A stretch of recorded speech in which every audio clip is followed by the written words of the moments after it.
Olá, amigos e amigas do canal Arte Retrô, tudo bem? Como eu havia prometido, hoje eu trago para vocês o início de uma revitalização desta Rossi 4,5. É um modelo Dione do ano de 1981. Ela está totalmente original, mas a ideia é justamente abrir para fazer uma inspeção geral. Se necessário, vou trocar alguns componentes e eu vou mostrar o passo a passo, desde a montagem, a revisão geral e a montagem completa posteriormente. Então espero que vocês acompanhem a gravação que identifica o ano.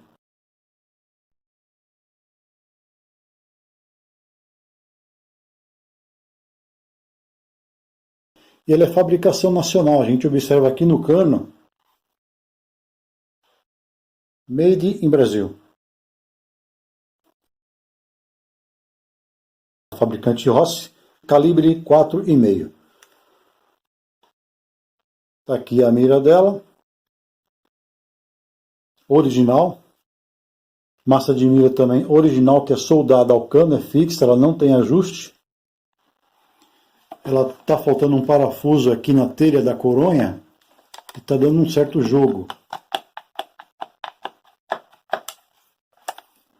Guarda-mato em aço, gatilho também em aço. Detalhe, ela está desmuniciada e desarmada a mola, então por isso que eu estou fazendo essa demonstração com segurança para vocês, tá? E aqui, no pé da coronha, a gente tem aqui ainda uma peça plástica original Rossi, com os parafusos originais. Coronha em madeira, envernizada. Ela ainda está em muito bom estado. Tem o parafuso aqui na telha ao lado esquerdo, mas faltando do lado direito. Muito provavelmente por isso o jogo. Está com uma pressão bem legal.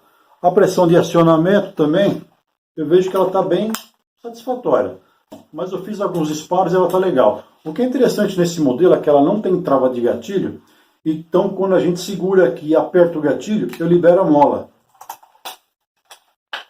Assim eu não preciso fazer um disparo a seco para estragar a bucha. Não é com um ou dois disparos, mas sim com vários disparos, a gente tende a acabar comprometendo a qualidade da bucha. Vamos ao processo agora, iniciando a desmontagem dessa raridade aqui.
Com muito cuidado eu consegui, depois de o óleo desengripante soltar um pouco, né, tirar isso aqui com um alicate de pressão. Eu tive o cuidado de forrar com um pano para poder prender o mordente do alicate. E fazendo ligeiras torções pequenas eu consegui tirar a peça. Vou começar desmontando primeiramente o gatilho. Tirando aqui um pino que prende, né? Usando o auxílio de um parafusinho, apenas para poder empurrar o pino do outro lado aqui. Ele começa a sair do outro lado.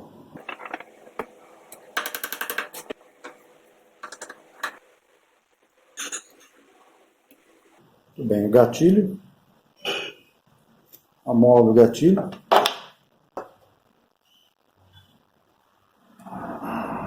E o pino. Aparentemente o gatilho não tem nenhum desgaste. Sempre guardando todas as peças menores numa caixinha para evitar perder. Agora para tirar a mola, tem um pino aqui, um punçãozinho improvisado, um pouquinho do pino pro lado de lá. Não tiro totalmente, senão ele vai expulsar de uma vez. E aí depois eu tiro a peça na mão, eu faço um esforço contrário numa parede, em algum lugar, fazendo pressão para a mola soltar devagar, enquanto eu tiro o pino para ela poder ser liberada aos poucos. Começando a sair o pino aqui do outro lado já.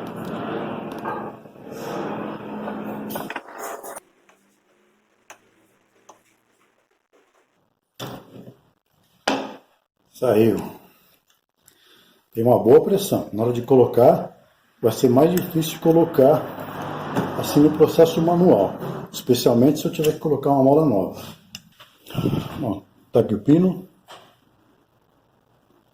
A peça que prende o guia de mola, né, que faz apoio no guia de mola. E aqui a mola. Olha, a mola tá bem legal. Não tem empenamento. Como eu falei, ela estava com uma boa pressão. Agora eu vou tirar aqui a câmara, como é que está a situação do êmbolo. E a bucha também. Aqui tem um anel O-ring. Aqui na direção da minha unha. E aqui uma placa metálica, com desgaste aqui na ponta, aqui na parte superior aqui. Coronha com a soleira original em plástico. E a coronha bem preservada ainda, né? Só que o verniz já está bem descascado, não está muito legal. E aqui eu observei na telha, próxima à região do gatilho, uma trinca. Ela vem daqui até aqui. Na parte interna a gente vê que a trinca transpassou também. Provavelmente porque estava faltando um parafuso aqui.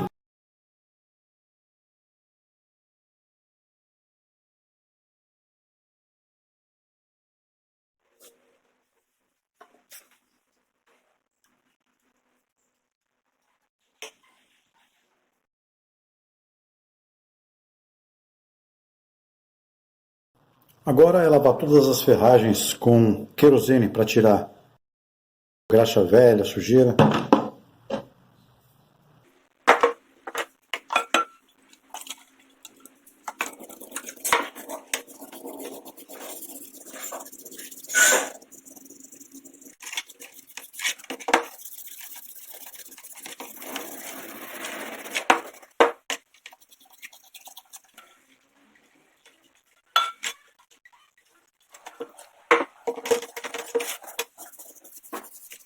Depois de deixar agir por alguns minutos, o negócio agora é secar com um pano mesmo, tirando o excesso.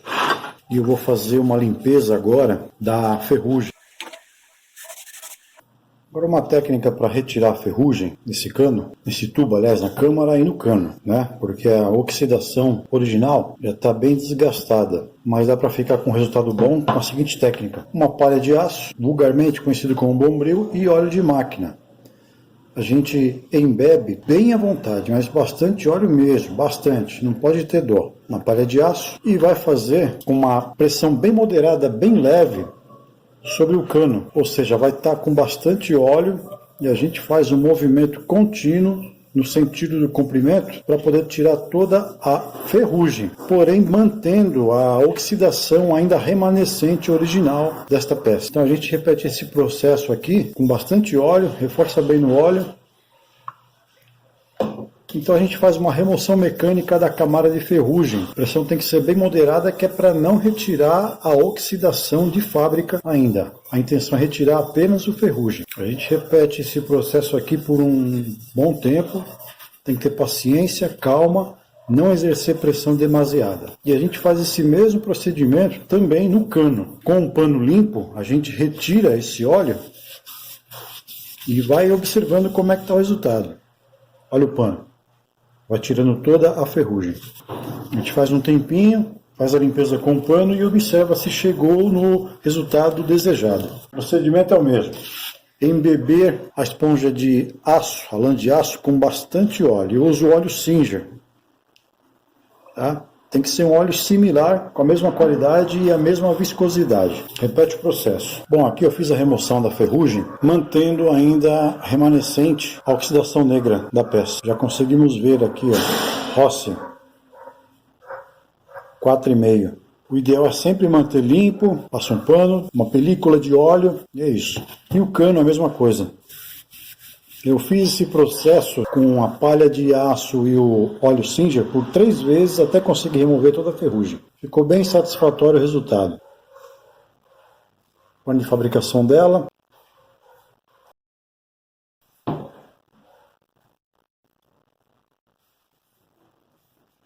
E as demais peças também. Esse braço articulador para armar a mola, mesma coisa. O êmbolo e o guia de mola. O importante é que sempre agora mantenha com uma fina camada de óleo para preservar e proteger da ferrugem. Agora a gente vai fazer a limpeza interna do cano. Dá para ver o raiamento do cano. Vou dar um jato de óleo desengripante. Pouquinha coisa. E com uma linha de pesca e uma bucha improvisada de pano de algodão, eu passo umas 2 ou 3 vezes no interior do cano. Só empurrar a linha, vai sair na outra extremidade. A linha saiu aqui, agora a gente puxa.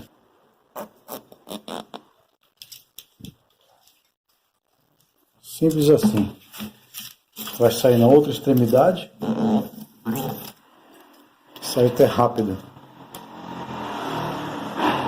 Um pouquinho suja com resquício do óleo desengripante. Troco a bucha. Já fiz algumas aqui e faço esse procedimento umas 3 vezes só para retirar o óleo desengripante.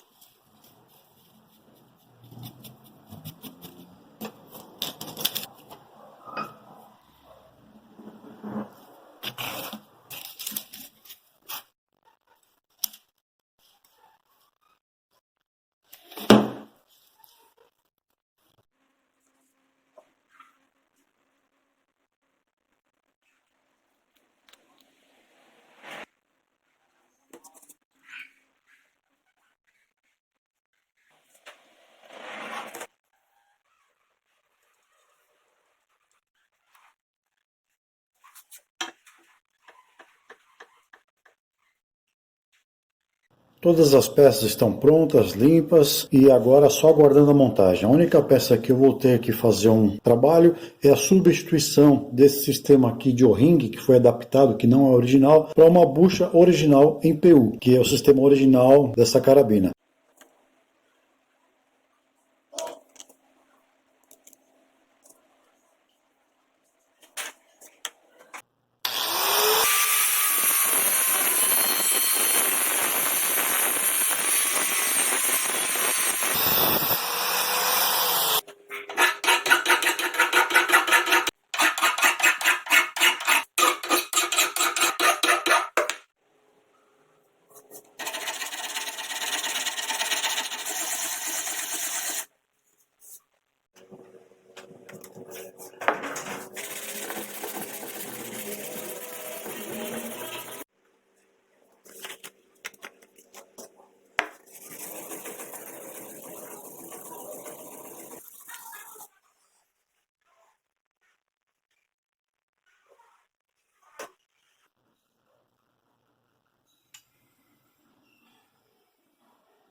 Agora eu vou iniciar o lixamento da coronha, depois da cola, com a lixa grão 150. Eu vou retirar esse excesso de cola que ficou na parte externa aqui, da correção, daquela trinca. Isso aqui é apenas o excesso, o importante é a colagem interna. E vou iniciar com grão 150 o lixamento completo.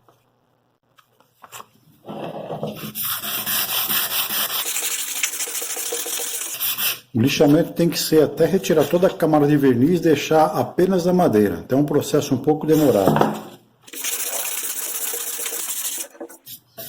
Eu quero evitar usar lixas de grão muito grande para poder retirar o menor material possível, para poder não comprometer a madeira, especialmente na questão dimensional. Eu quero manter o máximo no dimensional original dessa coronha. Esse é o resultado da coronha após o lixamento completo. Retirado todo o verniz. O reparo da trinca, isso vai ficar visível, mas está bem colado. Na parte interna praticamente não se nota. Aqui internamente a gente vê, e na parte externa também, manchas provenientes do próprio óleo, da parte da ferragem. Isso não sai não. Agora eu vou fazer uma limpeza com thinner para aplicar posteriormente o stain. Eu vou fazer o tratamento com stain, não vou aplicar verniz.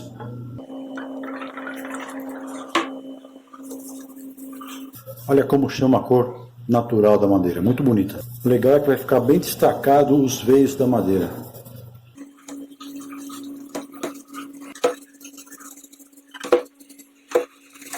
Agora eu vou aplicar o stain na madeira com um pincel. E a ideia é fazer o tratamento com até 4 demãos. Depois da primeira aplicação, secagem total em 24 horas, eu faço um lixamento para tirar a imperfeição e depois reaplico a segunda demão. E assim sucessivamente até a 4ª demão. O importante é aplicar o stain sempre no sentido das fibras, dos veios da madeira.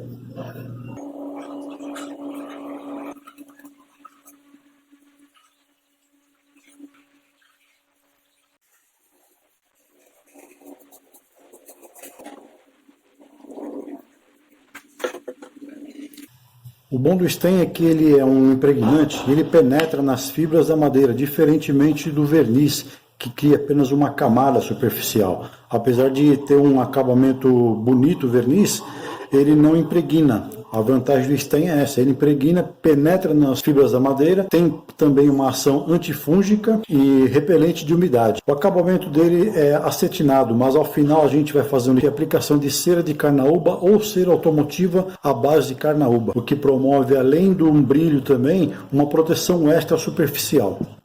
Esse é o resultado após a secagem da primeira demão do stain. Agora eu vou fazer o lixamento com a lixa grão 180 e aplicar a segunda demão. A partir da terceira demão não é necessário mais lixar. Eu vou fazer esse processo no total de 4 demãos.